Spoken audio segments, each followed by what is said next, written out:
yang akan diambil sumpah dipersilakan menempatkan diri.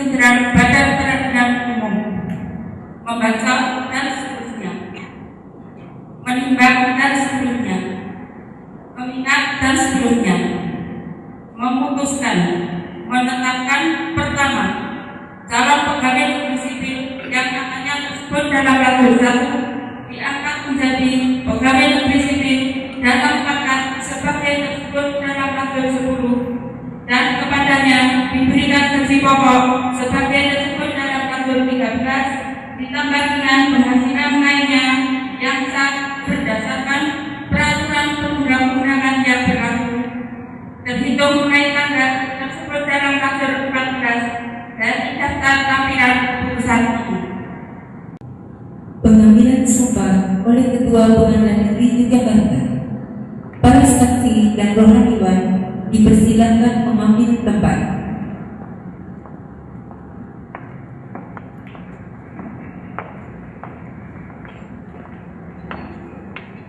Saya bertanya kepada Saudara Nur Rahmat Esa, Aditya Ari Wirawan Esa, Agung Kusumo Nugroho Esa, Amelia Sukmasari Esa, Edi Kis Daryanti SI, Yedi Vicky Effendi SI, Madah Putri Aditahyani Esa. Apakah saudara bersedia mengucapkan sumpah? Ya.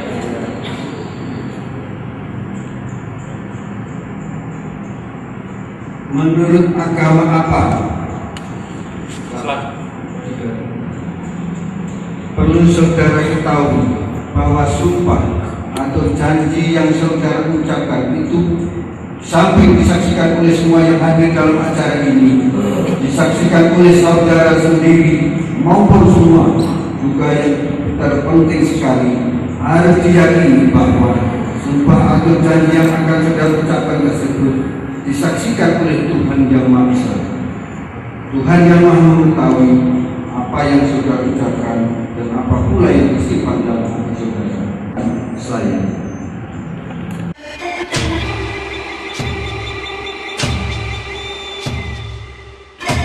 Kamu berdikari, yes. Kamu berdikari, yes. demi Allah saya bersumpah. Demi Allah saya bersumpah Bahwa saya untuk diangkat menjadi pegawai negeri sipil untuk diangkat menjadi pegawai negeri sipil akan setia dan taat sepenuhnya kepada Pancasila, Undang-Undang Dasar 1945, Undang-Undang Dasar 1945, negara dan pemerintah. Bahwa saya akan mentaati segala peraturan perundang-undangan yang berlaku dan melaksanakan tugas kedinasan yang dipercayakan kepada saya dengan penuh pengabdian, kesadaran dan tanggung jawab. Bahwa saya akan senantiasa menjunjung tinggi kehormatan negara, pemerintah dan martabat pegawai negeri, serta akan senantiasa mengutamakan kepentingan negara daripada kepentingan saya sendiri, seseorang atau golongan. Bahwa saya akan memegang rahasia sesuatu yang menurut sifatnya atau menurut perintah harus saya rahasiakan. Bahwa saya akan bekerja dengan jujur,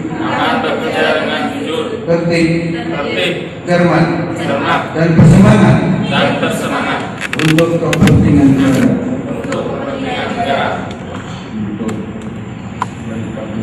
Kiranya Tuhan menolong saya. Kiranya Tuhan menolong saya. Yang pertama, saudara menyiapkan sertifikat hidup. Yang kedua,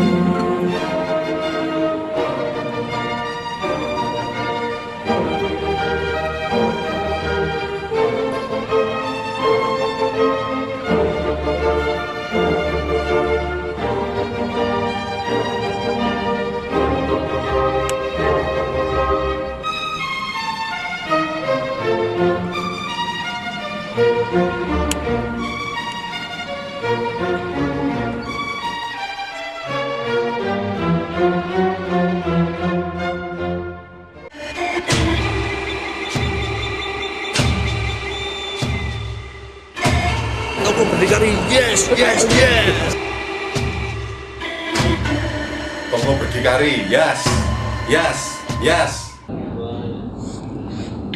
Halo pemirsa, kali ini kita bertemu dengan seorang Ketua Pengadilan Negeri yang ada di Yogyakarta, yaitu Bapak Komari, yang pada hari ini baru saja melakukan penyumpahan terhadap pegawai negeri sipil yang ada di lingkungan Pengadilan Negeri Yogyakarta. Mungkin benar kata Bung Karno bahwa politik itu kotor, tapi senilah yang membersihkannya. Mungkin orang bilang juga bahwa hukum itu kotor, tapi kali ini puisilah yang membersihkannya.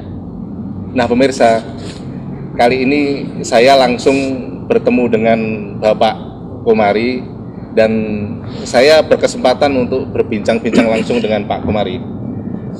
Selamat jumpa Pak Komari. Jumpa. Ya. Pak Komari, mungkin bisa diceritakan Pak Komari, kenapa Bapak sangat mencintai puisi, padahal kesibukan Bapak sehari-hari yang menyangkut hukum itu kan sangat padat sekali Pak. Mungkin bisa diceritakan Pak Komari. Ya. Jadi masalah puisi sebenarnya dari kita sekolah baik SD atau SMP kita udah dikenalkan ya. Dan dari kecil pula kalau kami mengaji itu juga firman Tuhan itu juga puitis. Ya. Sehingga dengan puisi itu kami merasa tertarik gitu. Dan waktu yang terluang kami manfaatkan, khususnya kemarin di bulan Ramadan itu kami membuat puisi yang dimensi baik yang ukhrawi maupun duniawi. Begitulah. Pemimpin dunia di tingkat internasional pun juga sangat mencintai seni Pak. Seperti kita tahu Bill Clinton juga main saksofon. Kemudian Bapak Presiden kita SBY pun juga bernyanyi. Bahkan Sultan pun juga bernyanyi. Dan wali kota pun juga main ketoprak, dan bahkan raja-raja kita di Jogja atau di Jawa khususnya atau di luar Jawa itu pun juga banyak berkreasi seni. Ini apakah Bapak cukup terinspirasi dengan mereka itu atau bagaimana Pak ini? Kalau kami berpuisi itu sudah sejak lama, karena di SMA kami juga menjadi pemimpin redaksi majalah Dinding. Dan saya juga mengisinya dalam bentuk puisi selain bentuk esai gitu. Iya. Jadi kalau kami waktu momen-momen tertentu ada kesempatan, misalkan ada pelepasan hakim, saya diminta menyumbangkan, saya sumbangkan dalam bentuk puisi. Demikian juga dalam momen-momen tertentu, misalkan waktu pelatihan hakim tipikor, waktu menunggu penantian ujian lisan, memanfaatkan waktu itu saya gunakan untuk membuat puisi. Dan ternyata puisi saya itu bisa diterima oleh teman-teman, termasuk para narasumber, para tenter, para pembimbing kami sebagai hakim tipikor. Dan ternyata ketua muda maupun pimpinan EMA menyetujui apa yang kami tuliskan dalam bentuk puisi pengadilan tipikor, itu salah satunya. Di momen-momen lain juga saya manfaatkan untuk itu, dan kebetulan kalau saya membuat puisi harus disetujui oleh pimpinan pengadilan dulu. Nah, karena kami di sini ketua pengadilan, saya minta persetujuan dari wakil atau hakim-hakim yang lain. Kalau itu layak ya mungkin boleh saya bacakan, kalau enggak ya maaf. Artinya bahwa Bapak istilahnya menulis puisi dan membacakannya itu sudah Bapak lakukan sejak muda itu Pak ya? Iya. Mungkin bisa salah satu dimulai untuk Bapak membacakan Pak, biar pemirsa di rumah tahu bahwa Bapak memang selain membuat puisi juga membacakan puisi gitu Pak. Ini kebetulan nama saya ini menjadi judul. Mengapa saya bikin judul nama saya? Karena saya ditantang, Pak, judul yang Komari mana gitu. Nah, Komari, buah karya Komari.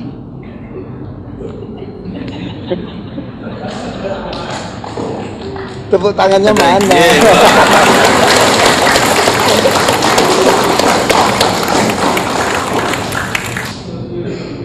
Kita tercipta untuk menyembah, berdoa dan berusaha.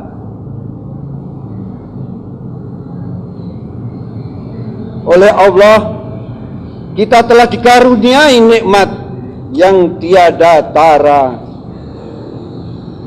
Maka diberikanlah kita dua jalan, yaitu dosa dan pahala. Akal dan jiwa jadi terang, aplikasi iman, ilmu dan amalnya. Ridho ilahi ideal bagi kita yang sabar, syukur dan takwa. Innalillahi, maka milikilah amal soleh dan perilaku mulia.